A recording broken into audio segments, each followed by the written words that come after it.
একটা দায় কিন্তু Bangladesh cricket board, specially CEO সাহেব এবং ক্রিকেট অফসের চেয়ারম্যান তারা এড়াতে পারেন। ক্রিকেট বোর্ডের সিও সাহেব তিনি কেন সাকিবকে বলেন না, সাকিবকে কেন তারা প্রপারলি হ্যান্ডেল করতে পারছেন না, সাকিব কেন তার মতো চিন্তা ভাবনা করেন।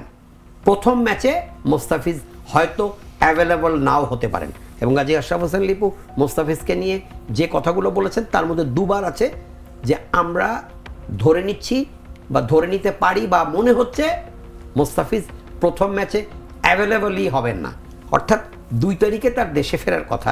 এমনও হতে পারে, আমরা তো সাংবাদিকরা অনেক খোঁজ খবরই রাখি, বাট সব খোঁজ খবর তো রাখা মুশকিল।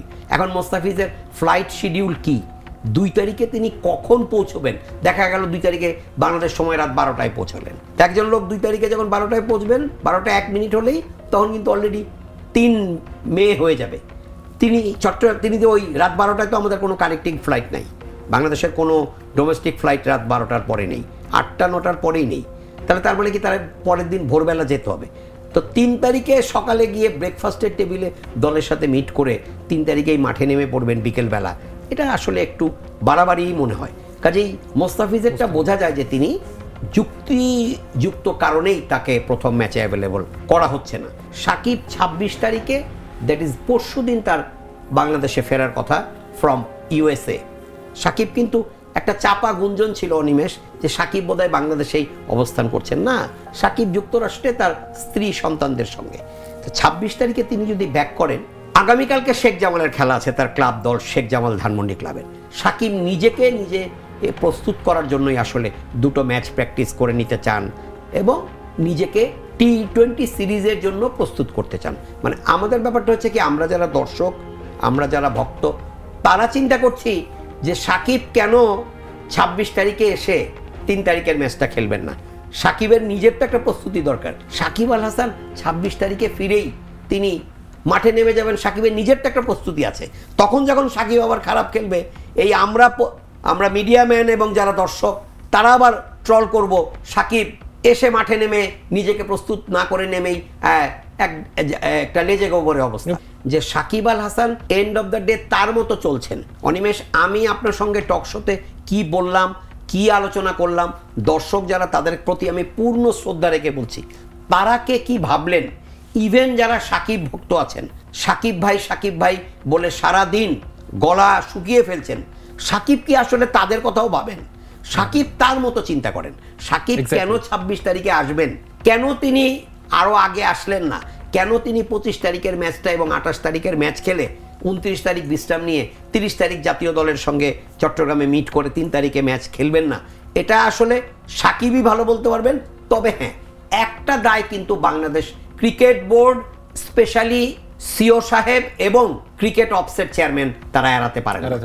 এই প্রশ্নটা তারা করবেন সাকিবকে, আপনি ঈদের আগে প্রিমিয়ার ক্রিকেট লিগেরও শেষ ম্যাচ খেলেননি, সেটা তো ক্রিকেট বোর্ডের দেখার বিষয় না। কিন্তু আপনি যত কথাই বলেন, সাকিব বা তামিম বা মাশরাফি বা রিয়াদ কিংবা মুশফিক যেই হন না কেন, তার ক্লাবের হয়ে কোন ম্যাচ খেলবেন কি খেলবেন না, এটা ক্রিকেট বোর্ডের দেখার বিষয় না।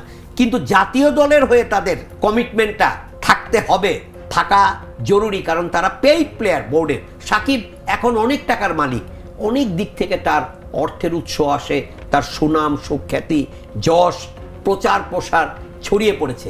কিন্তু Shakib end of the day কিন্তু বাংলাদেশ ক্রিকেট বোর্ডেরও বেতনভুক্ত ক্রিকেটার। তো কাজে তার উপরে নজরদারি করার এখতিয়ার ক্ষমতা আছে ক্রিকেট বোর্ড। ক্রিকেট বোর্ডের সিও সাহেব তিনি কেন সাকিবকে বলেন না যে আপনি ছুটি নেবেন, ভালো কথা, কিন্তু আপনি এই সিরিজটায় যাতে ভালো মতো মাঠে নামতে পারেন, আমরা চাই আপনি প্রথম থেকে খেলেন।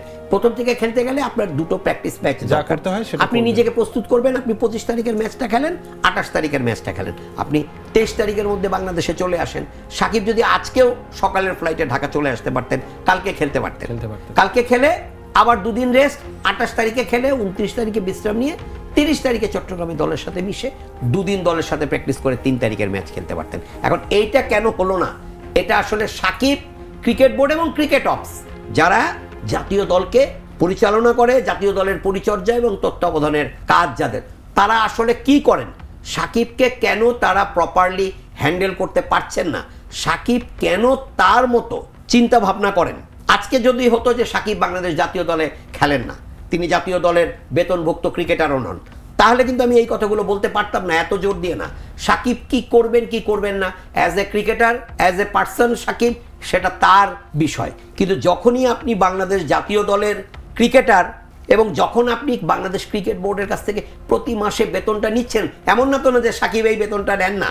এমন যদি হতো যে সাকিবকে বাংলাদেশ ক্রিকেট বোর্ড বেতন দিতে চাচ্ছে কিন্তু সাকিব এই বেতনটা গ্রহণ করেন না, তাহলেও একটা কথা বলা যেত, আপনি তো বেতন নিচ্ছেন মানেই একটা টার্মস অ্যান্ড কন্ডিশন মেনে নিয়েই বেতনটা নিচ্ছেন। সাকিব আল হাসানকে একটা সিস্টেমের মধ্যে আনার দায়িত্ব ক্রিকেট বোর্ডের, cricket offset, at the same time সাকিবেরও। এখন সাকিব কেন বারবার এমন খেয়ালি আচরণ করেন? একটা জিম্বাবুয়ের সঙ্গে সিরিজের আগে তিনি নিজের মতো করে প্রস্তুতি নেবেন যে আমি অত তারিখের মধ্যে ঢাকা যাব, যেহেতু আমি শেখ জামাল ধানমন্ডি ক্লাবের কাছ থেকে দায়বদ্ধ। শেখ জামাল ধানমন্ডি ক্লাবের কাছ থেকে তো তিনি অবশ্যই অর্থ গ্রহণ করেছেন এবং তো সেখানেও তার খেলার একটা দায়বদ্ধতা রয়ে গেছে, কিন্তু সেটা যেহেতু তিনি জানেন যে আমার শেখ জামাল ধানমন্ডি ক্লাবের হয়ে সুপার লিগে কয়েকটা ম্যাচ খেলতে হবে, তাহলে তিনি কেন একটু আগে এসে প্রথম দুটো ম্যাচ খেললেন না, যেটা আপনি প্রশ্ন করেছেন। আমি পুরোপুরি আপনার সঙ্গে একমত, কিন্তু এই কেনর উত্তরগুলো আসলে সাকিবই বলতে পারবেন এবং এটা ক্রিকেট বোর্ড এবং ক্রিকেট অফসের ব্যাপার। তারা কেন সাকিবের সাথে এটা সুন্দরভাবে বসে ঠিক করেন না, আমার ঠিক বোধগম্য না আসলে।